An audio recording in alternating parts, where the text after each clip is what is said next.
Selamat sore semuanya, saya Mira Simamora dari kelas PSKM 24A akan memaparkan materi tentang lipid ataupun lemak sebagai pemenuhan tugas dari dosen mata kuliah biologi umum untuk akhir semester. Oke, langsung saja topik yang akan kita bahas yaitu lemak.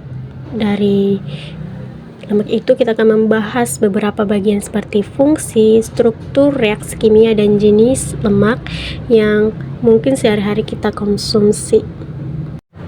Oke, sekarang kita masuk ke bagian pengertian dari lemak ataupun lipid.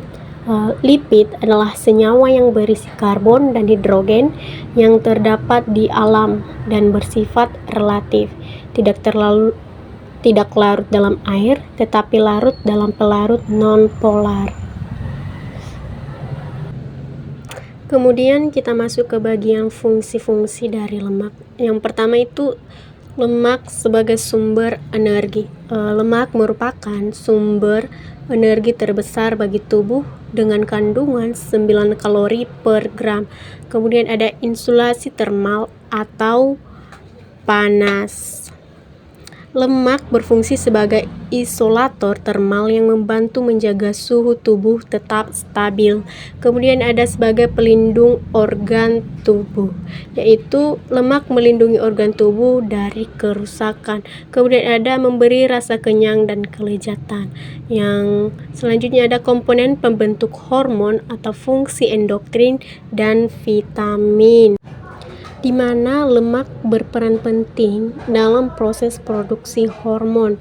Kemudian, lemak juga membantu penyerapan vitamin A, D, E, dan K yang kemudian akan larut dalam lemak itu sendiri. Selanjutnya ada struktur lipid ataupun lemak. Yang pertama itu ada berdasarkan struktur kimia. Lipid adalah ester gliserida dengan jumlah atom lebih dari 10 yang terbentuk dari reaksi esterifikasi antara asam lemak dan gliserol. Selain itu, ester gliserida membentuk lemak dan minyak. Kedua ada berdasarkan struktur trigliserida. Lipid dibagi menjadi dua jenis, yaitu lemak dan minyak. Lemak dan minyak tergolong senyawa trigliserida atau triacylglycerol, yang berarti senyawa yang memiliki 3 gliserol. 3 OH dari gliserol ini dapat diubah dengan sejenis sisa asam atau berbagai jenis sisa asam. Penamaan dari lemak dan minyak sering diberikan sesuai dengan asam lemak pembentukannya. Contoh, tristearin dari gliserol dan tristearat, dan tripalmitin dari gliserol dan tripalmiat. Selain itu, minyak dan lemak dapat juga diberi nama dengan cara yang biasa dipakai untuk penamaan suatu ester. Contoh, gliseril tristearat dan gliseril tripalmiat. Kemudian kita masuk ke bagian reaksi kimia yang terjadi pada lipid. Satu, ada reaksi pembentukan hidrolisis. Contoh dari reaksi pembentukan lipid dan reaksi hidrolisis lipid adalah pembentukan gliseril tripalmitin dan pembentukan gliserol laurolinoleolinoleenat. Kemudian yang nomor 2 ada reaksi saponifikasi atau penyabunan. Reaksi saponifikasi atau penyabunan adalah campuran lemak dan basa kuat yang menghasilkan sabun ataupun garam lemak dengan gliserol. Yang terakhir ada reaksi hidrogenasi. Reaksi hidrogenasi adalah reaksi penjenuhan lemak yang mengubah wujud lemak menjadi bentuk padat. Oke, sekarang kita masuk ke jenis lemak. Yang pertama itu lemak jenuh atau saturated fat. Adalah lemak yang pada umumnya berbentuk padat. Contoh dari lemak jenuh ini adalah mentega, susu murni, minyak kelapa, daging merah, dan minyak sawit. Konsumsi lemak jenis ini harus dibatasi karena akan meningkatkan kolesterol dalam darah, terutama tingkat LDL. Oke, sekarang jenis lemak yang kedua yaitu lemak tidak jenuh atau unsaturated fat dibagi menjadi dua, yaitu lemak tidak jenuh ganda atau polyunsaturated fat dan lemak tak jenuh tunggal atau monounsaturated fat.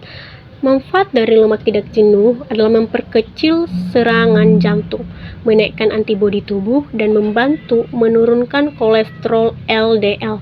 Bahkan, lemak tak jenuh tunggal mampu meningkatkan kadar HDL. Contoh dari lemak tak jenuh ganda adalah ikan dan seafood. Sedangkan lemak tak jenuh tunggal adalah minyak zaitun, minyak canola peanut oil, unggas, dan alpukat. Oke, sekarang ada beberapa makanan yang mengandung lemak baik, antara lain ikan seperti salmon, sarden, makarel, dan haring. Minyak nabati seperti minyak canola, minyak zaitun, minyak kedelai, minyak jagung, dan minyak biji bunga matahari. Kacang-kacangan seperti kacang tanah, kacang mete, kedelai, dan kacang almond. Biji-bijian seperti biji wijen, biji labu, hyacinth, dan biji bunga matahari. Kemudian ada alpukat, telur, dan coklat hitam. Nah, ini adalah beberapa gambar dari jenis-jenis makanan yang mengandung lemak baik, seperti ada kacang-kacangan, ikan, minyak, telur, dan juga alpukat yang merupakan ataupun makanan yang akan memberi lemak baik bagi tubuh kita. Nah, di sini ada mekanisme metabolisme lipid dalam tubuh. Yang pertama itu, lemak yang berasal dari sumber makanan diangkut oleh mikrons dari usus halus menuju pembuluh darah dan hati. Karena bersifat hidrofobik, trigliserida atau komponen lemak dan kolesterol dikemas bersama apoprotein di hati sebelum dilepaskan ke sirkulasi sebagai very loaded diethyl lipoproteins atau LDL. Nah, kemudian selama perjalanan melalui sirkulasi, trigliserida dalam VLDL diuraikan membentuk low density lipoproteins atau LDL yang kaya akan kolesterol. Selanjutnya LDL mengangkut kolesterol ke jaringan perifer, di mana LDL dikenali oleh reseptor LDL pada membran sel dan di endositosis melalui mekanisme endositosis yang dimediasi reseptor. Kemudian HDL mengangkut kolesterol dari jaringan perifer kembali ke hati dalam mekanisme transportasi terbalik. Pada akhirnya HDL membantu berperan dalam menjaga keseimbangan kolesterol dalam tubuh. Nah, sekarang kita masuk ke mekanisme lipogenesis yang merupakan juga metabolisme lipid. Yang pertama itu ada pirufat dari glukosa diubah menjadi asetil koenzim A. Kemudian asetil koenzim A diangkut dari mitokondria ke sitolol. Kemudian sitrat sintase mengubah asetil koenzim A dan oksaloasetat menjadi sitrat yang kemudian diangkut keluar dari mitokondria oleh protein transportasi sitrat atau CTP. Kemudian di sitolol sitrat dipecah oleh ATP sitrat lyase yang kemudian menghasilkan asetil koenzim A dan oksaloasetat yang dilanjutkan dengan asetil koenzim A karboksilase, kemudian mengubah asetil koenzim A menjadi malonyl koenzim A. Kondensasi malonyl koenzim A dengan asetil koenzim A membentuk unit 4 karbon yang disebut B-katosil ACP atau protein pembawa asil. Kemudian bikotasil ACP diperpanjang lebih lanjut melalui serangkaian tahapan kondensasi, reduksi, dehidrasi, dan juga reduksi. Setelah asam lemak disintesis, mereka diubah menjadi trigliserida untuk penyimpanan.